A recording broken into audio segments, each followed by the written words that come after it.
this is from Steph to you. Sorry it's been a long time since I made a video.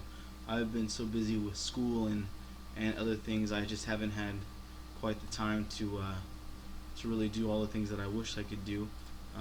But I do promise, part of my New Year's resolution will be to definitely be more active and doing the videos and everything like that.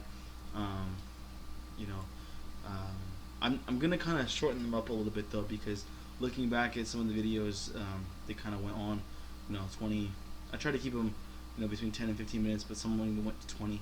So I'm gonna go ahead and try to keep them, instead of going through every single fight, because a lot of these fighters, people don't know, and I'm trying to keep this, like I said, geared towards fantasy, like daily fantasy, MMA. So with that, I'm just gonna start off by picking the fights, who I think is gonna win, and then I'm gonna give you my lineups.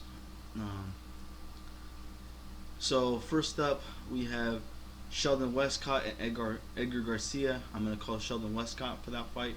I think he's got the better all-around game. Next up, I have Joe Soto versus Mishishori Tanaka. I'm actually gonna take Joe Soto. I've seen this guy fight quite a few times actually, and he's a tough opponent.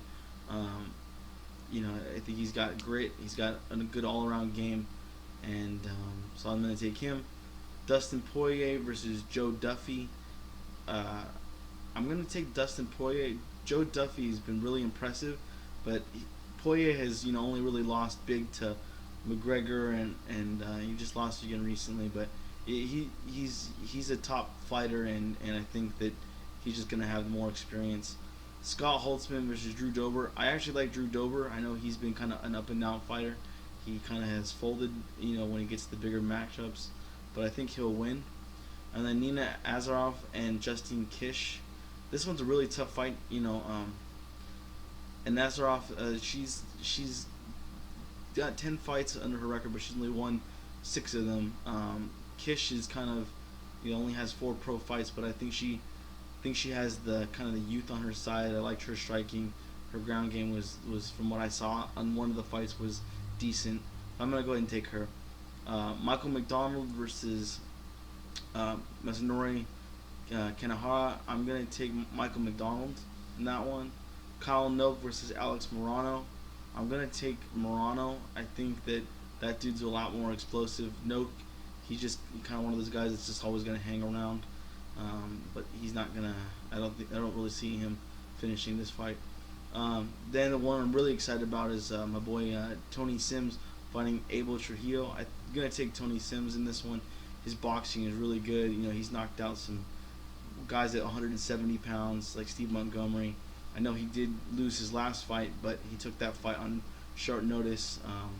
Next up, Diego Brandao versus Brian Ortega. I'm gonna take the underdog Brian Ortega in this one. Brandao has 30 fights, to his name, but Brian Ortega, has some sick jiu-jitsu, and I think if he gets this to the ground, Brian Ortega will be all over it. And then Albert Tumenov versus Lorenz Larkin. This is a hard one. This is probably the hardest fight to call because both these guys are explosive. Both of them have knockout power.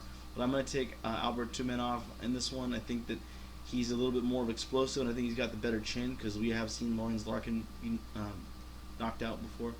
Andrei Arlovski versus Stipe Miocic.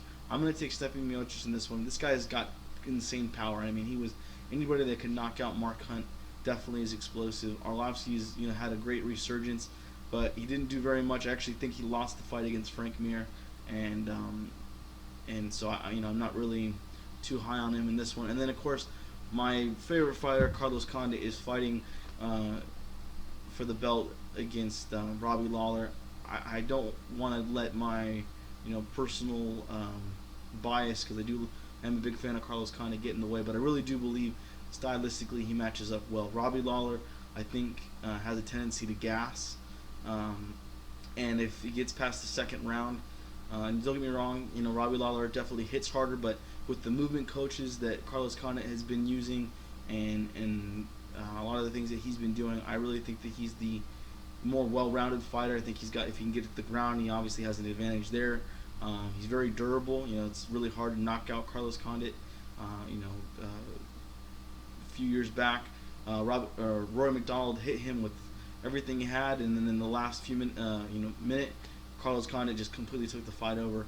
I think Carlos Condit wins tonight. The only way he loses by an early knockout, but as the fight gets on, I think that he'll have the significant cardio advantage as well. So again, guys, I'm sorry that I haven't been doing them as frequently. This one's pretty short. It's just because it's 2 days before the fight. The next one will be a little bit longer. I want to keep them in the 5 to 10 minute range, and just rather than breaking down every single fight, just kind of giving you my picks. I'm just gonna finish up by giving you my lineups that I have going for. Again, by no means am I telling you guys to do my lineup exactly, but I'm trying to weigh, kind of, you don't want to pick. You also have to pick, especially with DraftKings and some of the others. You have to pick fighters that not everybody's going to pick so you can win. So one of my first cards is Carlos Condit, because I do think this fight could go 5 rounds. He's kind of similar in striking to how Roy McDonald goes, and so if he does go that far, to a decision, because it was pretty much a decision almost, got really close with Robbie and Rory, I think Carlos Condit would have landed a lot of strikes, and so if it does go 5 rounds, he'll have a lot of strikes and he might get a decision. I'm going to take Stipe Miocic because I think he could have an early round knockout. Brian Ortega because I think he's got almost a for sure finish. I'm going to go with an underdog pick, Dustin Poirier, as far as DraftKings goes. So I'm going to take Dustin Poirier, and then Tony Sims.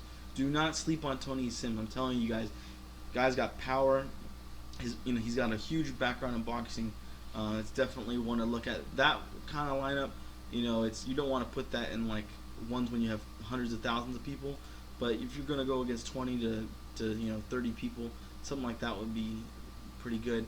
Another lineup that I have that's kind of more for a small game, 5 to maybe 10 people. I have, again, Carlos Condit, but then Alexander Tumenov, Stipe Miocic again because I think you're going to get the knockout, Tony Sims, and then the last one that I was able to come up with, it's at 10,400. 400. You have 10,400 left. Go ahead and pick up Scott Holtzman. Again, I did pick Drew Dober to win the fight, but I only did that because I think Drew Dober has a good stylistic matchup, but he's by far a huge underdog on this one. So kind of picking against myself in that one. But Scott Holtzman has a lot of finishes. I just think his sub games are pretty good. I just think that if you're looking for a big point potential, you could take a look at that one. So anyway, well, that's it, guys. Again, I'll be back trying to, this went a little bit longer than I expected just because I'm trying to explain kind of what's been going on. But I appreciate it, guys. This is From Steph to you, and have a good one. That hot thing, gutter lane, dipping with that wood grain. So fucking hood, man, they call me the boogie man. In that slow lane, what is your whole name? I forgot this whole name. I'll call it Lois Lane. Up on that boulevard, 24s rotate. Ice Cube coming through, got to make the hoes wait. Roll at my own pace, nigga, don't